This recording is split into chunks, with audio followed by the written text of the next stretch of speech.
fuse કાઢી આવો અશોકભાઈ power fuse કાઢી નાખાય આ તો કાઈ ન છે હા જો હવે ગોટા નીકળ્યા હવે બાટલો હવે છે ને લીક થયો હા મુકા આમળો આવતો રે હવે આમળો આવતો રે બાટલો લીક આઈ છે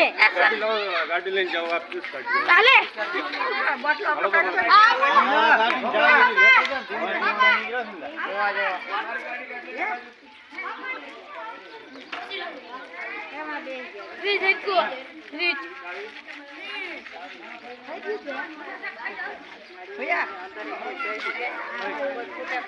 એ તો હવે પૂરું થઈ ગયું હવે એમાં કઈ ના રહ્યું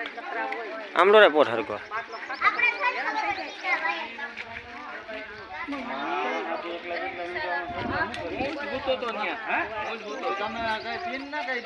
પાવર કઈ પો